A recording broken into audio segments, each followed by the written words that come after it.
Have you ever had a close call on your motorcycle? You know, one of those incidents that makes you reevaluate life and your riding practices. Well, this week on MCrider, we're going to look at one rider's close call, what went wrong, and what he could have done differently.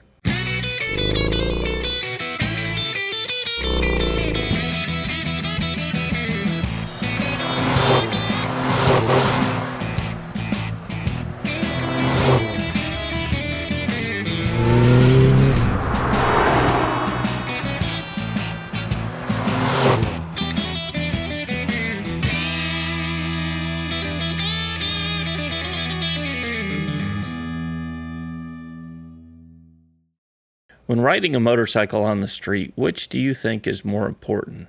The skills to control the motorcycle or having a good road strategy? So by skills, I'm talking about being able to put the motorcycle where you want it on the road, when you want it to be there, and riding the motorcycle in a good controlled manner.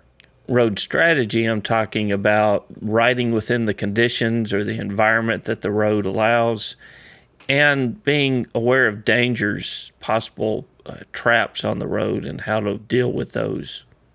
So I had a video sent to me recently that I thought was a good example of road skills and road strategy. This is a rider in the UK, and you can see in the video that he's on a 2-lane road with a lot of blind corners, and the first thing that jumps out obviously is his speed. He's going well in excess of 100 miles per hour down this narrow 2-lane road. So does this rider have some riding skills? Well, no doubt he has some riding skills. He's going at a high rate of speed and he's keeping his motorcycle in his lane, which requires some ability to be able to do that. But on the street, is it enough to only have good skills? You know, unlike a racetrack, public roads have a lot of unexpecteds. Unexpecteds could be oil or gravel in the road, animals walking out on the roadway. You know, there's any number of things that could happen that pop up unexpectedly. Well, let's continue watching this video and see what unexpecteds this rider faces.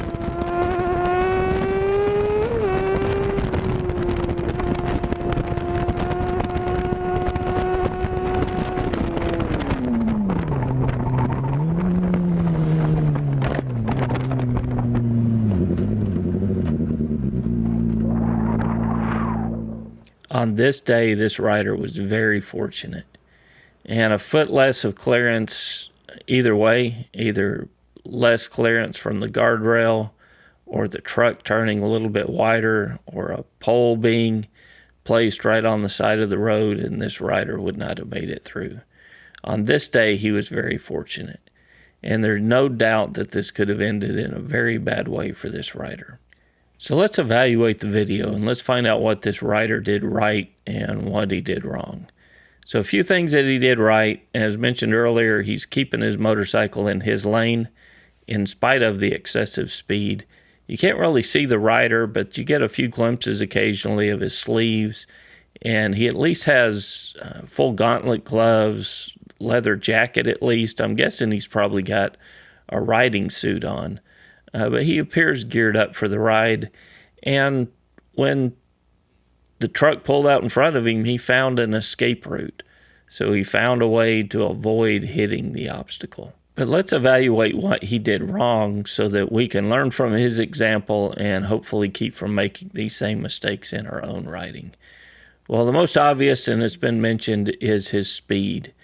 The rider's on a tight road with blind corners, and he's traveling well in excess of the speed that the conditions allow here. But let's look at his lane position as he approaches that trouble corner.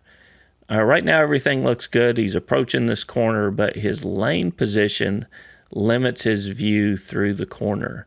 Had our rider just positioned his bike to the outside of this lane, he would have been able to see much further through the corner, and he would have seen that truck pulling out a whole lot sooner.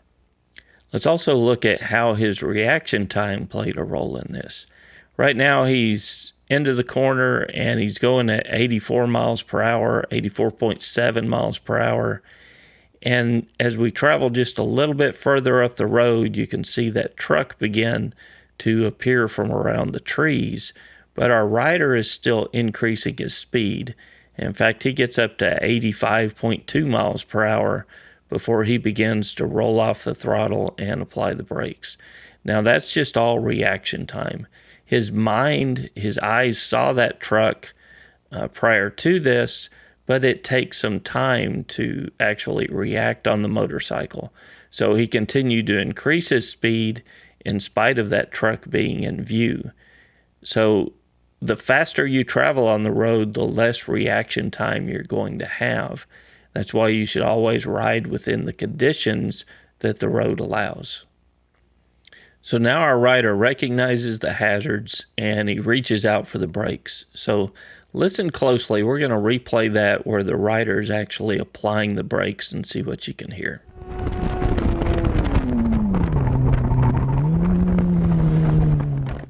So did you hear that chatter, the tires chattering on the road? That was ABS. What that tells me is our rider reached out and grabbed the front brake, probably stomped on the rear brake, trying to get that motorcycle to stop. And man, I'd say 90% of us, 95% of us would probably have done the same thing in this situation. When that hazard appears in the road, our instinct is to reach out and to clamp down on that brake. And that's why braking practice is really important in order to stop a motorcycle most efficiently and the shortest distance is to apply that slow, steady pressure, particularly to that front brake to get the motorcycle to come to a stop. Now, ABS kept our rider from crashing, but it also increased his stopping distance because all that chattering that you hear is the tire gripping on the road, and then it gets to the lockup point and ABS releases it so that it can reapply the brakes appropriately. And all of that adds to the stopping distance of this motorcycle. So even if you have a motorcycle with ABS, you want to practice good braking technique so that you can stop the motorcycle in the shortest distance possible. And ABS is a backup to that in case you get ham-fisted like this rider did, or in case you go past the threshold, ABS is there to keep you from going down. So what can we learn from this rider's mistake? Well, first, motorcycles are fast. A $10,000 motorcycle is equally as fast as a $100,000 car. But what motorcycles don't have is bumpers, seat belts, airbags, and crumple zones. On a motorcycle, unfortunately, you are the crumple zone. And that's why you have to ride with restraint on the street, because there are unexpecteds. There are things, particularly in situations like this, where you can't see through the corner and you don't know what's further up the road. There are situations like that where restraint comes in handy to be able to tell yourself, hey, this isn't the time to roll on the throttle. If you have a need for speed, and I have no problem with that, find a track. There are a lot of track days, and there are not the unexpecteds on the track that you'll find on the street. On the track, the conditions are a lot more controlled.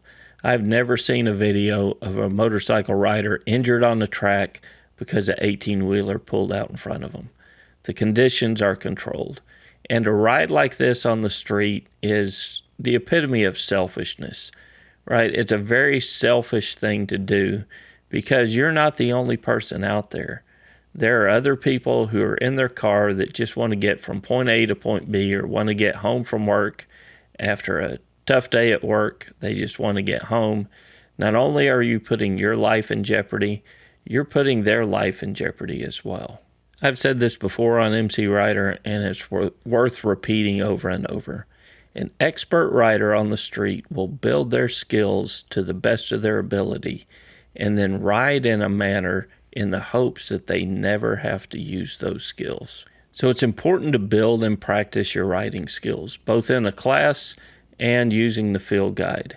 And then watch the road strategy videos that we offer here on MCrider and try to keep yourself in a position where you never have to use those skills on the street. So stay safe, use your head, and until next week, this is Kevin with MCrider, and we'll see you on the road. MCrider is supported by our friends on Patreon. To learn how to support MCrider and get access to the field guide, Go to mcrider.com/support.